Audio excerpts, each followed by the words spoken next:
Burroughs watched. The silence grew. Was she through? Who knew? The Wild Party was written by Joseph Moncu's March. It's a poem about vaudeville performers trying to be more than they are socially and yet trapped by who they are. So it's a real reaction against the straight-laced society that went into World War I, sort of in the flapper era. The things that you weren't supposed to do, have fun having sex, drink, and smoke, and this whole story is about that. He seized her wrist, gave it a twist. It's a cautionary tale of a certain sort. The appeal is not the characters, and it's not the arc that they go through. The appeal is the way they're described and the way they're portrayed. Gray eyes, lips like coals aglow. Her face was a tinted mask of snow. They're set into action, and the actions clash with each other, and that's where the tension in the story comes from.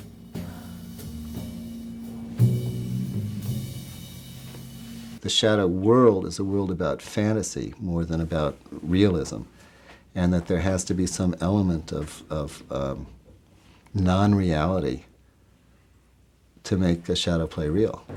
Let's put some tape where we want the windows to be. What I began with after finishing in Xanadu was wanting to do something that was really part of the Western cinema tradition.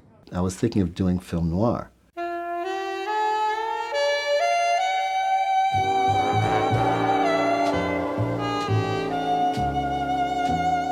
So I looked at 30 movies or more and realized that even though I remember shadows in all of them, they're not really there. It's not that big a part of it. And what is a big part of it is a kind of gritty realism that is actually very hard for me to do in shadows. A man to be careful of. The Wild Party was what I ended up with.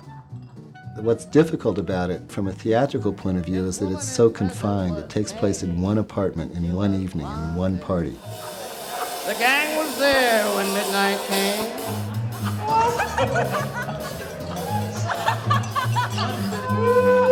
The studio was lit by candle flame. Christ, what a crew. Take a look at Madeline True. Her eyes slanted, her eyes were green, heavy-lidded, pouched, obscene. Her body was marvelous, a miracle had fused it. The whole world had seen it, and a good part had used it. Ah, Nadine, May's kid sister, 14. No man had kissed her.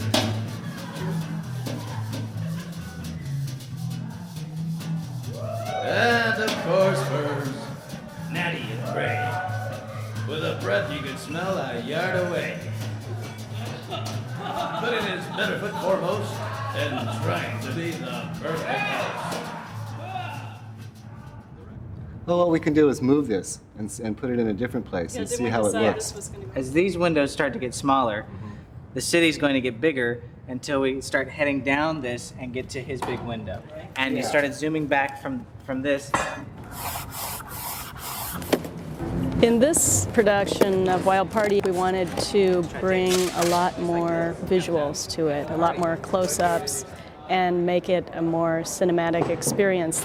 For the cityscape and party scenes, we were trying to think of ways of getting different perspectives or different point of view so that the audience can move different places and not just be stuck in a room watching two people. That was the idea of the building, was to bring everybody outside of the room and get a sense of movement and buildings and the architecture of the time. The steep, black neighboring walls shot up out of sight. Across the gulf, a window shone. Square, yellow, and they shrieked, "There's a fellow! There's a fellow! Cut out that noise! You bastard! And who the hell are you? My God, it's only 2:30. Pulling your neck! Go soak your head! You're keeping ancient people awake! Shut up! So use your Uncle Jay. Just to get an idea of the size and if it's going to work in front of the light, sometimes you just have to start hacking away at things and make them happen. You always have to see it to know if it's going to work or not.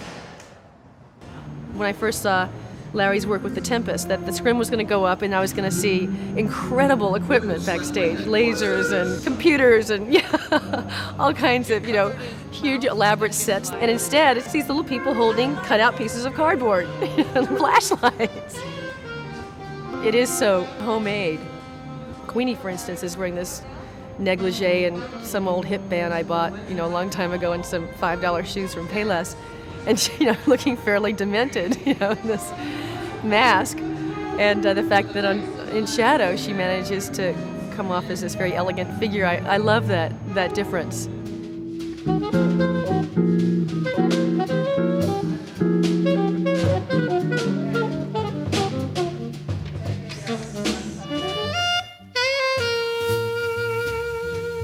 When Larry and I put this project together, it was based on a film noir concept. I had almost a Peter Gunn type style in my mind.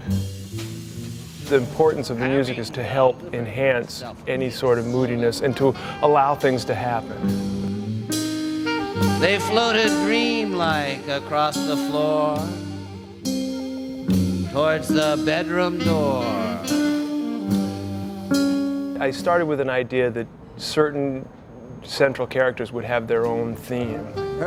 And they move through keys and through different tempos and become a bit intermeshed with the other characters as time goes through the overall piece. That goes back in movie history, even to the silent movies.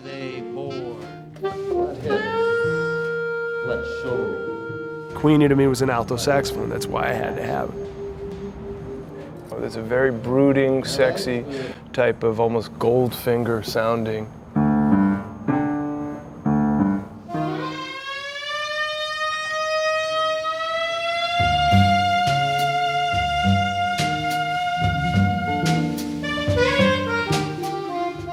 And a real wailing sound, real airy. It's as if she's entering the room and you get a feeling of her being there before she actually appears. You're looking swell, quoth Queenie. I'm feeling slick as hell.